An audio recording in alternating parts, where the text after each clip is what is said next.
mais um episódio do podcast O Canteiro, um podcast que tem o objetivo de construir conhecimento na área da construção civil, para todo mundo que trabalha na área ou é interessado na área.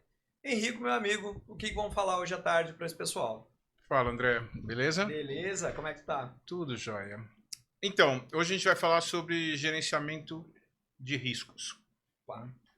Que é um tema muito relevante e aqui eu queria deixar claro o seguinte, a gente não está aqui para dar aula de ISO 31000, a gente não está aqui para querer ensinar um negócio muito detalhado, porque inclusive isso é algo bastante complexo. Extenso demais, né? Sim. Eu tenho uma filha que se formou em Ciências Atuariais, que é um curso de 4 anos, em que você vai para um nível de estatística que a gente na engenharia não tem, e um monte de assuntos muito técnicos, porque fazer modelagem disso tudo é muito complexo. Sem dúvida. Então, o que a gente pretende aqui é falar o quão importante é as pessoas pensarem em riscos quando você está tocando o teu trabalho. É a pontinha do iceberg, mas existe um tema embaixo disso gigantesco. Exatamente. Espero que a gente abra a curiosidade de todos para mergulharem nisso. Para mim é algo recente e foi muito significativo. Eu acho que vai ser muito bacana dividir isso com todos. Bom, riscos são coisas que a gente vivencia no dia a dia, né? Quando a gente vai atravessar uma rua, a gente está fazendo uma análise de risco. Então, você está vendo um carro vindo em velocidade, será que vai dar, será que não vai dar? E aí você toma uma decisão que ela é meio instintiva, só que se a decisão estiver errada, os 5 segundos a mais ou a menos podem mudar a tua vida como um todo. Perfeito. Então, é esse tipo de visão que quando a gente está trabalhando e quando a gente está, por exemplo, fazendo uma aplicação financeira, a gente tem que ter um entendimento disso para não fazer merda. Perfeito, é isso aí. Tá? Então, é essa a ideia. E sabe o que é o legal disso? Às vezes, instintivamente, a gente fala risco, a gente olha para algo grave, né? Atravessar uma rua, ser atropelado. Então, é um risco. Parece que é uma grande perda, uma fatalidade. Então, você, não, mas eu estou em algo que não tem... ninguém vai morrer aqui, né? E então não preciso de gerenciamento de risco. Não é isso. O risco é muito mais um olhar sobre incertezas e tudo mais. Eu tenho certeza que vai Sim. trazer esse horizonte. Eu queria frisar isso porque, para mim mesmo, quando eu pensava, era muito assim, risco, algo só, ou muito ruim, muito errado, ou muito... a nível catastrófico, e às vezes a gente negligencia julgando que risco é só isso. Mas não, Sim. né? Não, Então vamos muito falar um longe pouquinho disso. sobre isso. Bom, o que é o conceito de risco? É um evento incerto que modifica, caso ocorra, os objetivos do projeto. Modifica o planejamento. Exatamente. Previsto. E isso acontece sempre. Então, assim, eu tenho quase 40 anos de estrada, eu nunca vi um planejamento que dê certo. 100%, né? Tudo que aconteceu eu tinha previsto, não tem como. Exatamente. Então, assim, as coisas não acontecem como a gente desenha lá no Gantt, no primeiro dia do primeiro projeto. Sim. Então, isso é uma abstração e você precisa entender que as coisas não vão dar certo do jeito que estão lá desenhadas. Então, a gente precisa entender quais são os principais riscos e ter um plano para tratar esses riscos. Imagina codificando isso. Tenho algo para fazer. Vamos levar para uma realidade até paralela. Vou viajar. Quais são as certezas e as incertezas que eu tenho? Se eu já deixar a minha estadia reservada, eu não tenho medo da estadia. Mas e se eu pegar chuva no caminho, trânsito no caminho, se furar um pneu e se furar 2? Talvez tu nem pense nisso. Ou tu tenha que pensar nisso. Isso é gerenciamento de risco, ou seja, gerenciar as incertezas. Então, se tu tiver um planejamento que tu contenha mais certezas, tu consegue controlar o teu... Tu tá fazendo gerenciamento de risco. Positivo. Né? E é muito legal a questão do mindset, que a gente também vai falar aqui um pouco Sim. hoje, e eu acho que é o que mais mudou, pelo menos em mim, com esse olhar. Mas pode Perfeito. prosseguir, desculpa a interrupção. Bom, não tenho que desculpar nada, porque Vamos lá. exatamente a gente está no papo. Bom, a primeira coisa que a gente tem que fazer é entender que a gente não conhece tudo. Via de regra, a gente conhece uma parte pequena dos processos. Então, quando a gente vai parar para analisar riscos, a primeira coisa que a gente tem que fazer é ter um time que vai discutir os riscos envolvidos, identificar os riscos. Sim. Tá? Então, por exemplo, se eu estou falando de uma construção nova, eu vou ter problemas potenciais com órgãos públicos, eu vou ter problema com vizinhança, eu vou ter problema com uma série de assuntos. Sim. E aí, como é que a gente faz para identificar todos os riscos ou uma parte deles? A gente tem que chamar os especialistas de cada um dos setores. Perfeito. Então, quais são os riscos junto à municipalidade? Quais são os riscos junto a... E aí você começa a elencar esses itens todos para depois fazer a próxima etapa, que é fazer uma análise qualitativa e depois uma quantitativa disso. Não, e isso puxa aquilo que você me comenta de fazer isso com várias mãos, né? Porque às vezes tu tem um especialista naquele tema que vai ter uma vivência, uma experiência que tu não teve e vai enxergar riscos que tu não está enxergando, que se tornariam surpresas para ti. E eles vão trazer e falar, não, calma, né? Nesse município já talvez aconteceu, uma legislação que possa estar por mudar ou não.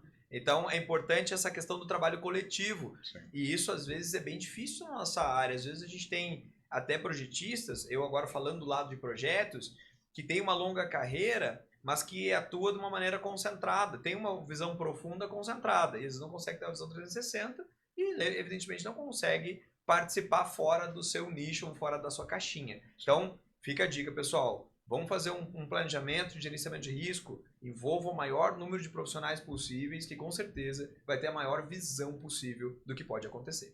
Exatamente. Então, quando a gente fala de profissionais, a gente vai desde os caras que estão fora do teu ambiente de obra, né? Os caras estão falando dos projetistas, dos consultores e até o teu pessoal interno. Então, a tua equipe, o teu mestre de obras, os teus colaboradores, o cara de suprimentos, o cara do teu jurídico, porque, por exemplo, vamos tratar de contratação de empreiteiros. Hoje em dia é um negócio muito complexo. Está difícil de arrumar empreiteiros, estamos com muita demanda, então as coisas não funcionam no ritmo que a gente gostaria. E aí, de repente, você vai pegar um cara novo. E aí, quais são os riscos que estão envolvidos nessa contratação? Né? Então, não é só eu falar aqui com o projetista, com não sei o quê, é falar com toda a galera. É a importância da visão 360, né? Vou construir de maneira tradicional porque eu quero não ter incertezas. Então, vou fazer a obra da maneira que eu sempre fiz. Aí tu cai na escassez da mão de obra, dificuldade de contratação ou até fornecimento de material. Então tá bom, então vamos levar isso a projeto e vamos trazer novas tecnologias. E aí tu vai ter, talvez o fornecimento melhorado, mas também vai ter problema com outros riscos, né? Será que a minha equipe sabe construir dessa forma? Já passei por diversas situações aqui na empresa em que a gente teve que alterar a concepção da solução técnica daquilo, porque lá na ponta o cliente falou assim, eu não vou conseguir mão de obra que entenda isso, e após eles entenderem, não vão performar, vai ser a primeira deles. Então eu não quero ser o primeiro. Sim. E aí tu tem um problema vasto aí, só para dar algumas contextualizadas, né? Depois a gente vai tratar das estratégias de como você faz as coisas, mas isso já é uma das estratégias. Excelente, tá? Excelente. Então a gente vai chegar nesse ponto aí.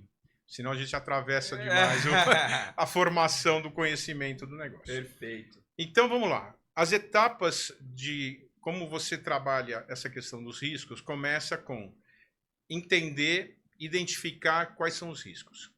Então, para isso, você precisa envolver o maior número de pessoas possíveis para que num debate, num brainstorming, numa tempestade de ideias ou o que seja, você consiga fazer a identificação das coisas. Excelente. Uma vez identificado, a gente precisa analisar quais são o tipo de risco envolvido. Então, vamos pensar aí num caso, por exemplo, que a gente está falando dos empreiteiros novos, né? Quais são os riscos envolvidos em contratar um empreiteiro novo? Ele pode não ter uma empresa regularizada, ele pode não estar registrando todo mundo, ele pode não estar... Então, assim, a gente precisa identificar qual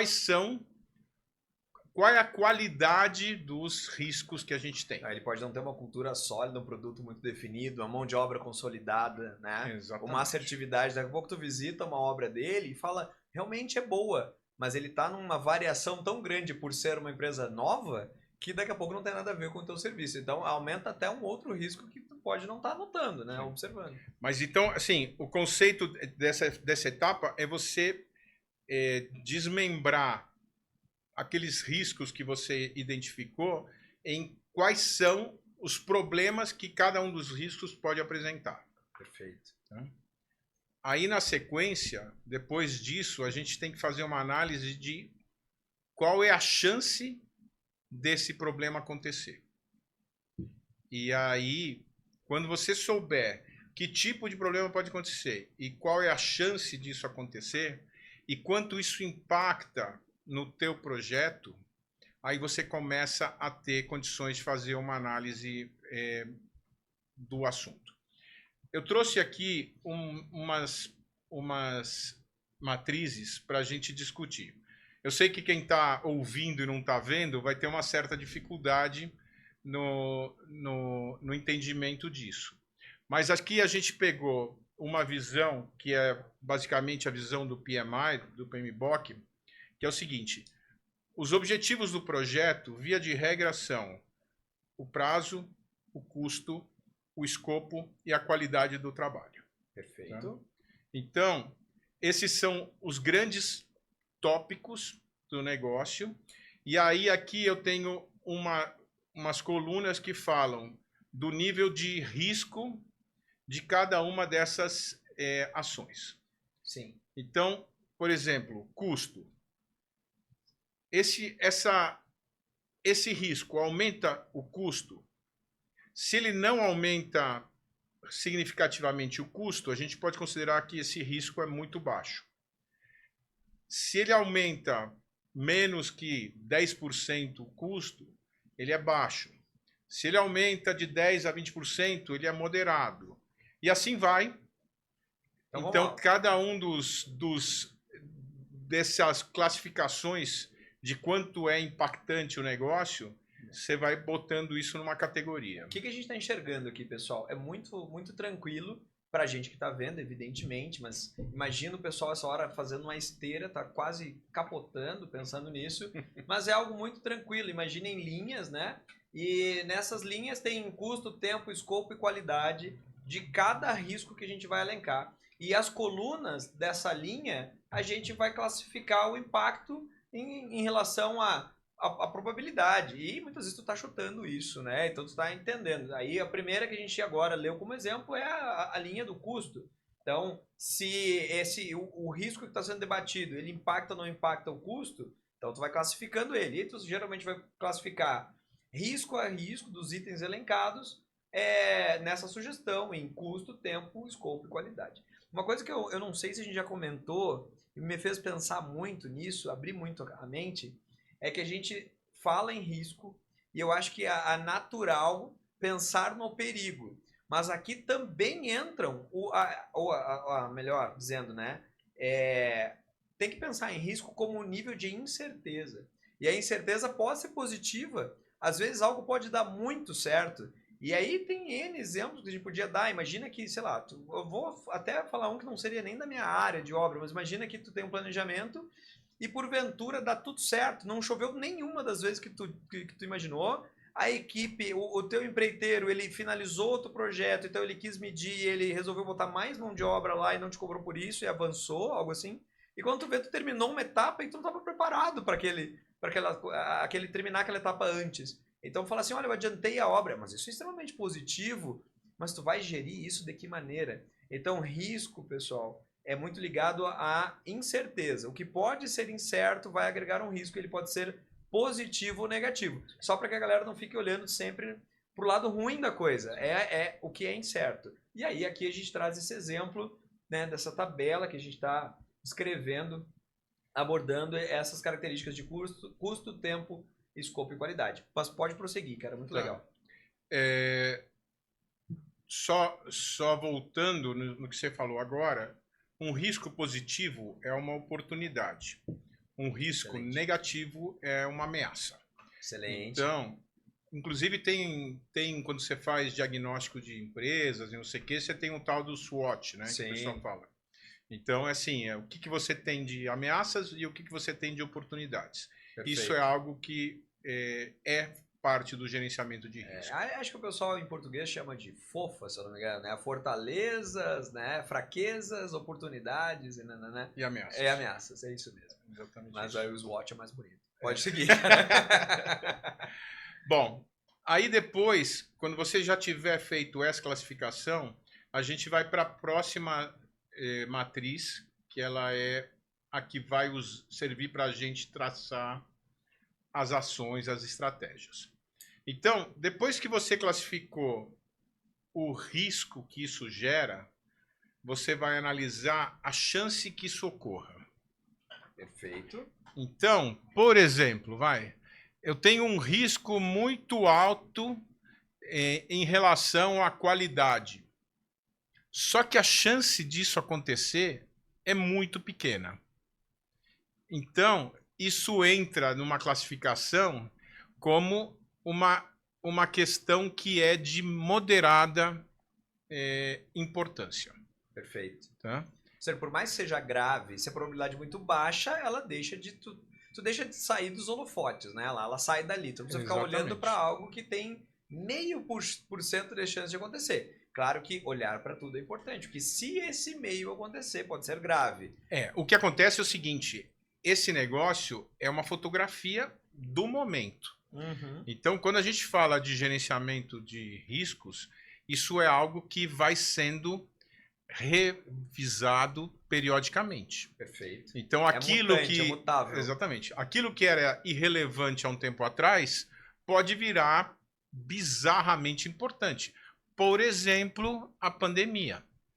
Perfeito. Quando alguém tinha botado numa matriz de risco que poderia ter uma pandemia, que ia ter um lockdown, que ia ferrar tudo. Ninguém fez isso. Zero, exato. Então, na medida em que a situação foi se agravando, as pessoas começaram a botar isso dentro da matriz, até que chegou um ponto que isso virou um problemaço. Uhum. E as pessoas, as empresas, tiveram que lidar com isso, melhor ou pior, dependendo da percepção que se teve e da hora que se tomou uma decisão. E isso gerou a musculatura que se tem hoje do trabalho híbrido, de se virar nos 30, de empresas que pivotam rápido, porque criou uma expertise que ninguém tinha, né? Então, por exemplo, esses restaurantes que tinham em áreas de escritório quebraram. Sim. Né? E eles quebraram por 2 motivos. Um, porque não acreditaram que o negócio fosse tão sério e seguraram a sua equipe por um tempo. Não, vamos ver o que acontece o mês que vem, vamos ver o que acontece. E quando foi ver, não tinha faturamento e tinha custos.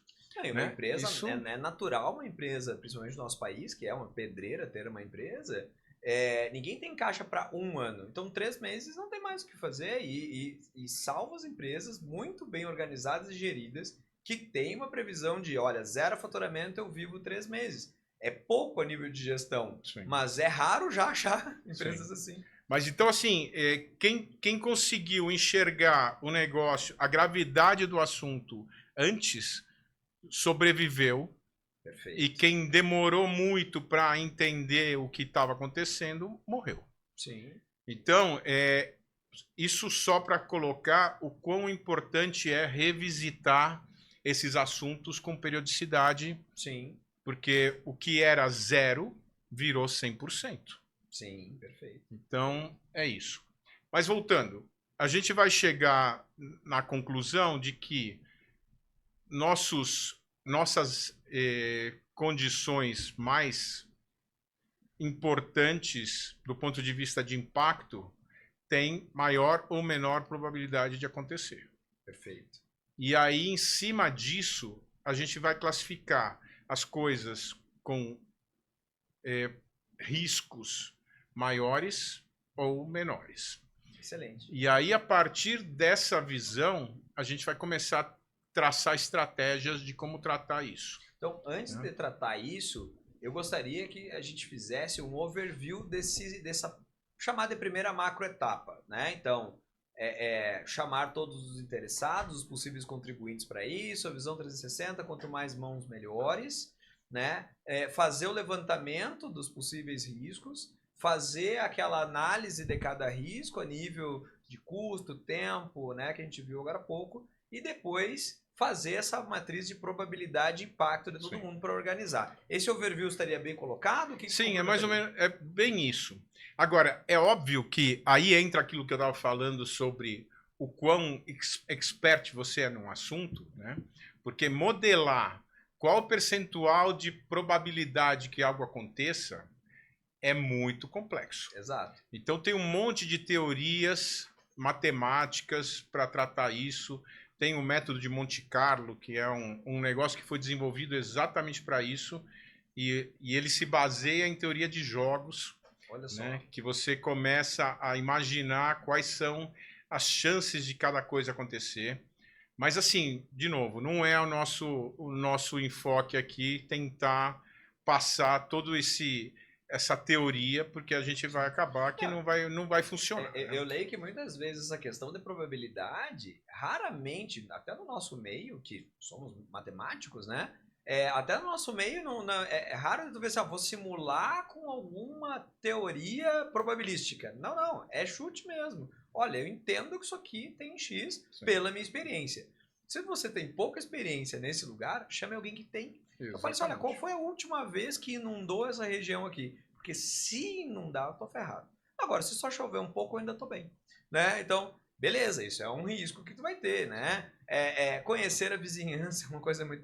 Não, é impressionante como se tem um problema simples e que às vezes são negligenciados, e como tu acabou de falar de revisitar, é um problema simples, quando ele é negligenciado, ele sai lá do final da curva de caminho crítico para o número 1, e às vezes é uma besteira, é uma vistoria na vizinhança, o cuidado com, sei lá, limpar o caminhão para sair quando tu bota um monte de terra na vizinhança, e aí provoca qualquer outra coisa, questões de trânsito, de municipalidade, como tu colocou, muitas coisas podem ser envolvidas. Então, assim, não precisa essa hora, como a gente colocou, entrar numa coisa tão aprofundada. Não precisa trazer um método matemático para isso.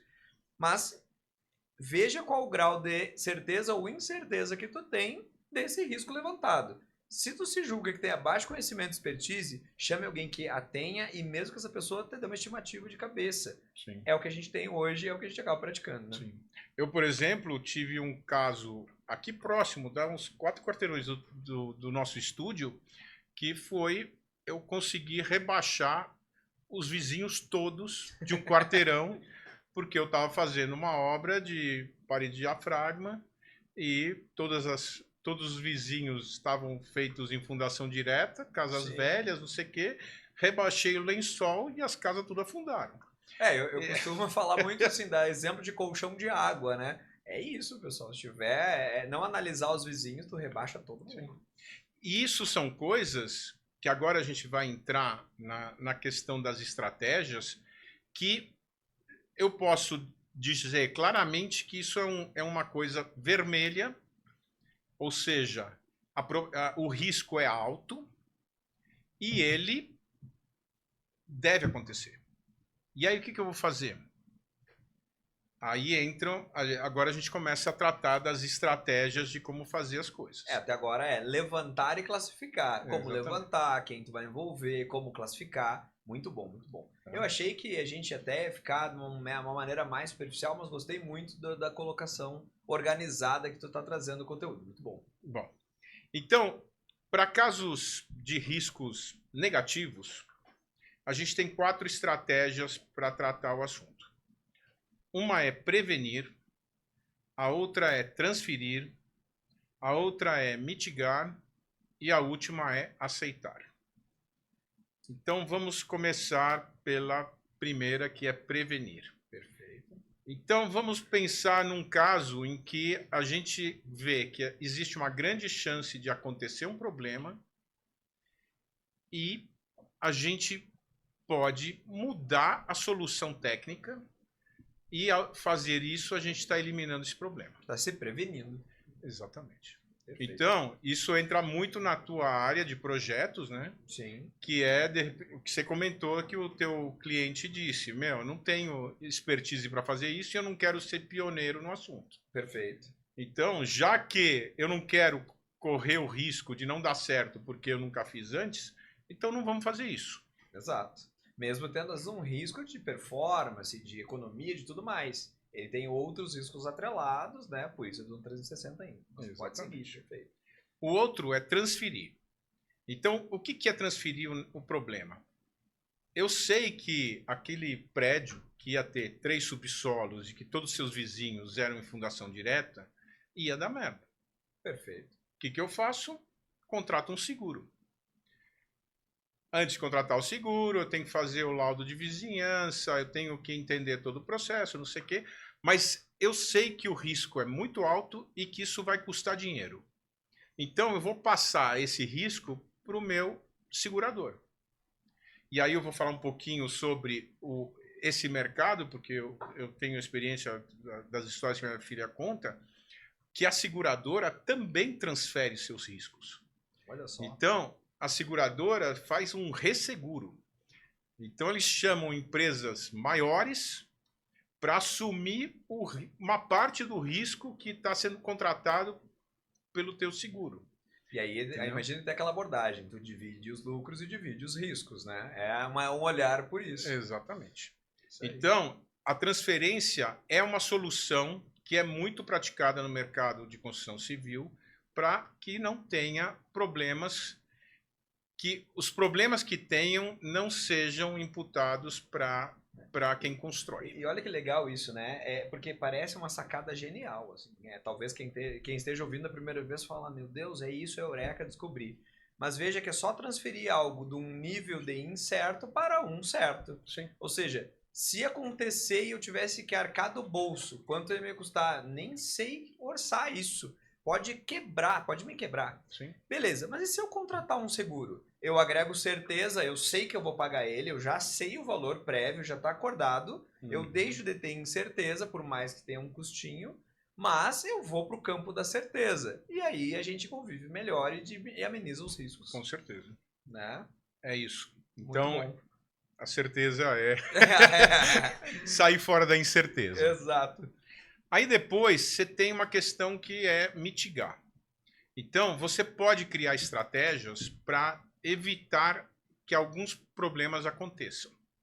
Então, a gente pode, por exemplo, quando está fazendo um serviço em altura, preparar uma bandeja um pouquinho maior do que a norma pede. Você pode cobrir o telhado do teu vizinho, porque existe um grande risco de cair alguma coisa em cima do teu vizinho.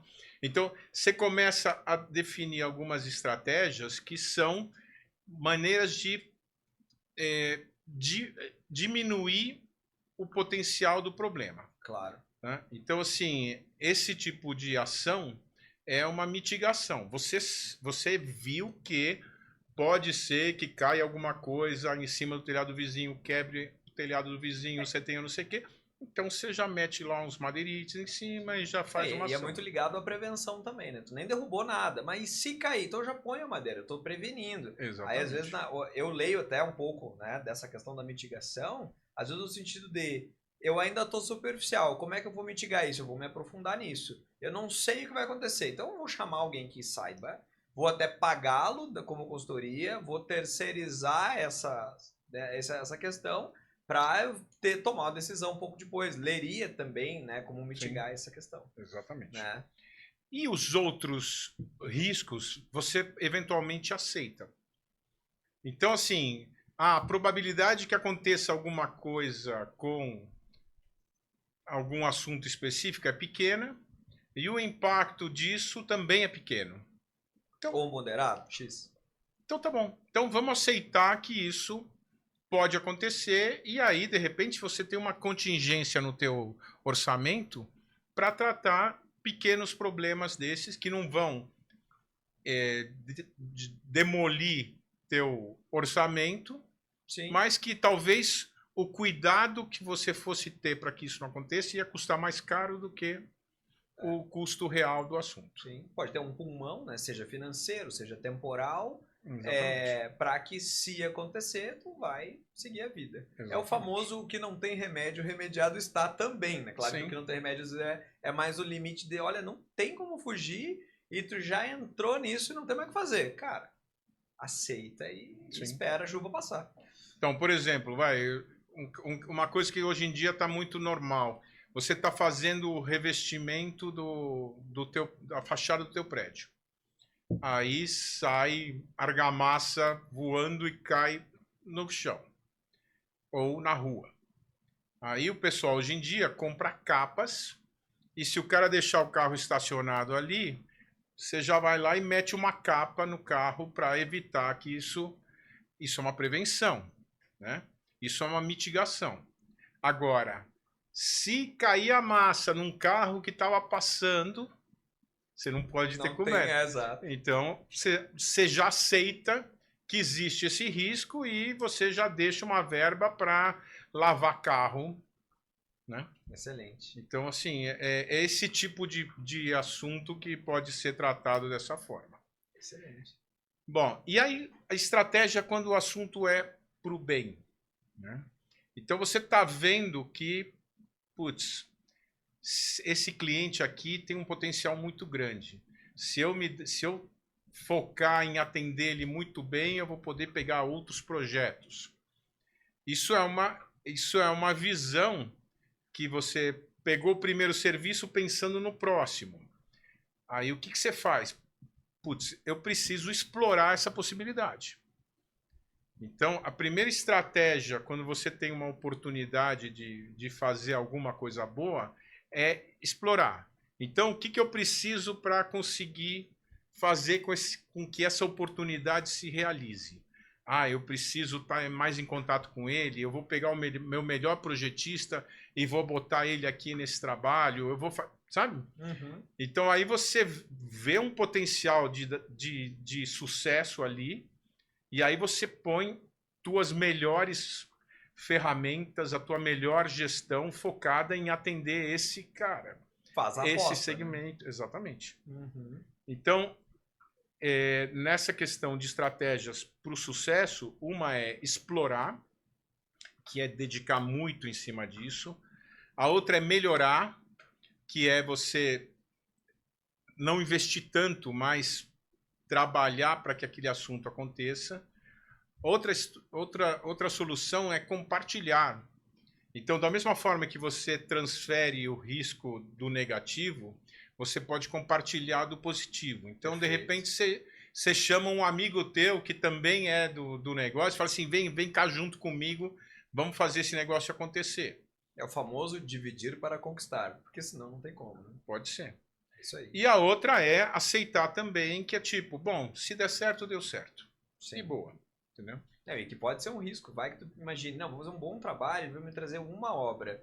E aí você faz um bom trabalho, ele te traz 10 obras. E você quer essas 10 obras. É o momento que tu pode quebrar por um problema de fluxo de caixa, má gestão, né? Então é uma coisa muito boa, mas que mal gerida, ou se te pegar despreparado, você vai tomar aquela decisão rápida, análoga ao carro, será que ele está indo rápido? Isso aqui, mas dá tempo. E aí você vai, resbala na casca de banana, cai no chão e pode ser atropelado. Então, cuidado, né?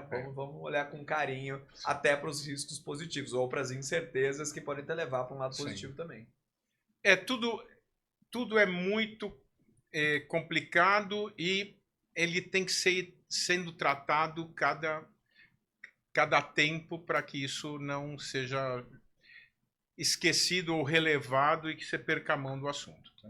E nessa ótica ter o levantamento, não errar em pegar algo pouco relevante e botar muita energia. Tu tá olhando o ratinho, o elefante pode estar passando, né? E o oposto também. Às vezes tu também tá olhando algumas coisas que são macros, mas mais evidentes, e aquela pequenininha tu deixou desapercebida, que ela vira uma pequena inflamação e vai dar, às vezes, uma catástrofe lá na ponta.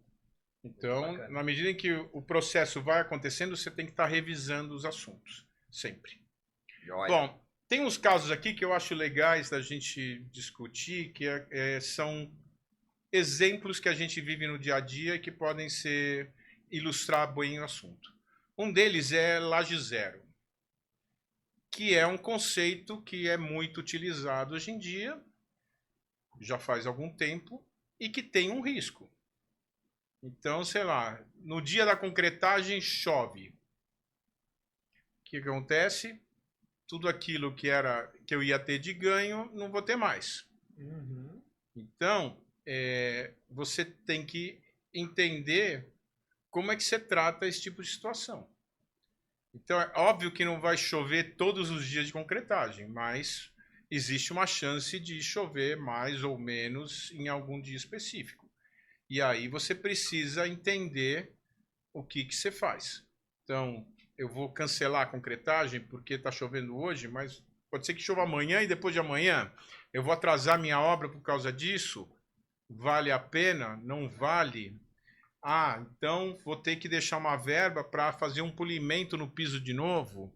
Ou vou ter que fazer um contrapiso e vou comprometer um monte de soluções, sabe? Piso a piso, escada, né? Então, assim, esse é um tema que você está indo no limite de uma solução para economizar e você está assumindo riscos com isso. Exato. Não, e na ótica nossa de projetos, normalmente quando o cliente já traz isso ou nos solicita opiniões quanto a isso, a gente em projeto vai para esse lado para buscar a pular uma etapa construtiva. Então, ao invés de tu fazer a laje, depois disso, numa outra etapa, fazer um contrapiso, e que tu tenha um resultado mais certo, ou seja, tu diminui as tuas incertezas, mas tu tem duas etapas. Ou vamos arriscar a fazer uma etapa só, mas que tem outros riscos ou incertezas. Tem que botar na ponta. Teve construtoras, por exemplo, que a gente fez muitos trabalhos e cada trabalho com um viés diferente, porque envolve a mão de obra dela, a expertise dela. Então, ela traz, pergunta, André, o que tu acha melhor para cá? Muitas vezes eu falo, olha, a gente tem soluções, mas como é que é a tua mão de obra? Como é que é a tua experiência? Como é que tu constrói? Como é que é o período? Como é que tu lança? Quanto tu gasta? Porque se a gente não tiver todas as informações para tomar as melhores decisões ou pelo menos influenciar que o cliente tome, não dá, tu vai estar chutando, né? Teve case, por exemplo, que a gente fazia as lajes zero, mas já imaginando que ela seria rasgada no topo para embutimento, seja de PEX, seja de gás, né, seja para água, para gás, enfim. Então a gente calculava uma laje que a armação era em 10 centímetros, por exemplo, mas a laje era concretada com 13. Então eu atendia a norma de desempenho, atendia tudo bonitinho, deixava tudo numa etapa só. Mas tem que pensar na época da construção. Né? Ao mesmo passo, teve outros construtores que começaram a ter muito serviço de manutenção pelo piso soltar. Então, edificações mais altas, grande deformação no edifício e começar a soltar muito problema de soltar piso e ter problema de patologia futura. Então, algumas grandes construtoras, nossos clientes, já estão recuando. Passaram por um período de a solução é laje zero e agora voltaram atrás. A solução é otimizar o planejamento e fazer o contrapiso. Então, isso vai da experiência, da maturidade de cada construtora e de cada solução. Então, e aí tem um negócio que não é exatamente sobre riscos, mas acaba que tem a ver, que é a questão de lições aprendidas, né? Perfeito. Então, assim, sempre você tem que retroalimentar teus processos. Mesmo que não seja mais possível mexer nisso nesta obra, na próxima pode ser. Então, isso é uma dica para todo mundo. Ao longo da tua obra, vai anotando. O pessoal chama de datalog, né? Que é um caderninho com as suas histórias que estão acontecendo. E em algum momento, normalmente no final da obra, revisita isso, marca os pontos que são relevantes e apresenta na empresa para virar um conhecimento. Porque senão essas coisas se perdem. Muito. E o que você poderia usar no futuro, você acaba perdendo. E com certeza, se você está lá fazendo uma obra, termina essa obra, você chega no teu coordenador, no teu gerente e fala, ó, aconteceu isso, meu, você vai ganhar pontos. Sem dúvida. Porque o cara vai virar e falar assim, meu, ele tá pensando na empresa, ele está pensando nos processos. Sim, isso é bem importante. Trazendo melhorias, né? Exatamente. A gente aqui na empresa chama de cestos, né? Os cestos. Porque se tu anotar num caderninho, mas esse caderninho desaparecer, colocar numa planilha Excel que tu não sabe mais o nome, tu tem que ter um negócio que seja vivo. Então sempre que aquilo acontece, porque no dia a dia a gente tá corrido, todo mundo tá correndo. E a obra é corrida, o dia a dia. É um café. Opa, vamos lá. É tudo muito corrido. Então o que acontece? A gente cria cestos aqui. Então quando alguma coisa acontece, tu não precisa necessariamente se preocupar com a perpetuidade daquela vivência. Tu vai lá e põe no cesto certo, que de tempos em tempos tem um fórum, vai lá e abre esse cesto e vê o que tá lá dentro. E a empresa vai ganhando melhoria contínua. É uma dica legal e eu acho que funciona muito bem, porque quando a gente anotava no início, a gente tinha esse problema, as anotações também somem. Então não adiantava nada só anotar que isso não virava, né? Eu acho que aquela questão da sabedoria, ela vai além do conhecimento, né? Tu pode ter conhecido algo, mas a sabedoria é quando tu implanta aquilo e aquilo vira tua genética, sim, teu DNA. Muito bom. E eu tenho um case que foi bem marcante. Teve uma vez que a gente estava fazendo uma obra bem grande, era um shopping center, e eu tinha uma laje ligando duas estruturas do terreno antigo, não sei o quê. Era uma laje bastante importante, que a gente preparou ela para concretar e embargar a obra. E a obra ficou parada 2, 3 meses. Choveu, fez sol, não sei o quê. Conseguimos desembargar e vamos concretar. Na época eu estava gerenciando e eu chamei o engenheiro responsável da obra e falei, e aí, já revisou o escoramento? Falei assim, o pessoal já passou aí, não sei o quê. E eu virei pro cara e falei assim, meu, chama o pessoal da empresa de escoramento para dar uma olhada. E aí a construtora chamou a empresa de escoramento, os caras trouxeram um engenheiro, não sei o quê, ele revisou tudo, disse que estava tudo ok e emitiu uma RT dizendo que boa. Cimbramento, ok. Na hora do concreto, a laje desceu. Meu Deus. E assim, graças a Deus não morreu ninguém. Mas tinha algumas falhas no terreno por conta de todo esse tempo que a obra ficou parada. Se perdeu um monte de coisa, só que a empresa de escoramento teve que bancar tudo, porque a gente teve o cuidado de chamá-los e fazer tudo. Veja, era um risco, havia uma incerteza e vocês, como é que é? Eu tô com terceirizar na cabeça, mas era a solução 2. Você transferiu o risco para os caras. Exatamente. Fizeram bem. É excelente, excelente. Muito então, é isso. Às vezes você vai ter situações em que você tem uma insegurança, você não sabe se esse negócio vai funcionar. Meu, chama um especialista, passa essa responsabilidade para outro. Exato. Você não precisa estar botando o teu na reta a todo momento. Entendeu? Qualquer situação em que você não esteja seguro, você não tenha certeza e você falar com o teu mestre, com o teu coordenador, com o teu não sei o quê, e não houver uma segurança muito grande no processo, transfere a responsabilidade. Às vezes você consegue transferir para um seguro, às vezes você consegue transferir para o teu parceiro que está junto com você nesse processo. Beleza? Maravilha, maravilhoso. Bom, como visão geral, é isso. Daria para a gente se estender muito, mas... Eu queria colocar mais um negócio, que quando eu comecei a ter contato com a questão do gerenciamento de risco, foi recente, eu notei que o que mais funciona é quase como uma mudança de hábito. O gerenciamento de risco ele começa a virar um mindset. Então, tanto gestores quanto qualquer posição que se tenha na cadeia, se a gente tiver o mindset de mapear isso, organizar isso, a coisa anda com outro horizonte, porque todas as incertezas estão ali a todo momento. Então você vê elas, mas e como é que tu reage a elas? Então quando começa a ter o carinho de, peraí, isso daqui pode ser uma incerteza, portanto é um risco, portanto eu vou passar no processinho, vou elencar e vou guardar na gavetinha certa com a dada valor ou importância que aquilo ele possa ter ou não. Então eu friso muito isso. Não necessariamente é tu ter um processo, a gente não falou aqui sobre ISO, a gente não falou sobre, aprofundou sobre o tema, mas acho que o panorama geral foi maravilhoso e eu deixaria essa dica. Procurem levar o gerenciamento de risco como um mindset, como uma coisa do dia a dia, como uma coisa rotineira, como uma solução de continuidade que vai amenizar os impactos aí, as incertezas que vocês têm no negócio de vocês. Com certeza. Tem um negócio que é normal que aconteça em obra, que é você fazer um relatório mensal. Então, você apresenta como é que está indo o custo, como está indo o prazo, como está indo em geral. É só botar isso junto, entendeu? Excelente. Então, na hora que você está montando o teu relatório mensal, deixa uma folha para falar sobre riscos.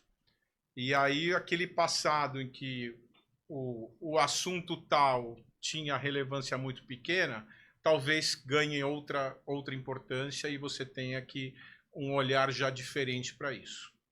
E a obra vai evoluindo e os problemas e os riscos vão mudando, né? Não, e a questão do compartilhamento, né? Tu tá lá à frente. Se algo acontece, de maneira top-down, tu fala assim, por que não viram isso? Talvez tu tenha visto, mas tu precisa compartilhar isso. Sim. Então, no relatório, veja e fala assim, olha, eu tô vendo isso aqui, o que vocês acham? Divida o risco. Sim. E aí a cadeia mais superior do investimento, o proprietário, o investidor, o grupo, vai ter ciência. Se algo acontecer, cientes todos estavam. Então Positivo. tu compartilha esse risco aí. Isso é um negócio que é uma frase horrível de ouvir, assim, por que você não pensou nisso? Né? Exato. É a que define os engenheiros de obra pronta, né? Exatamente. Depois que está pronto era muito fácil ver. Exatamente. Muito bom. Henrico, mais uma vez, muito obrigado pelo bate-papo. Valeu. Adorei. E até a próxima. Até Até a próxima, pessoal. Um abraço, galera. Valeu. Até mais.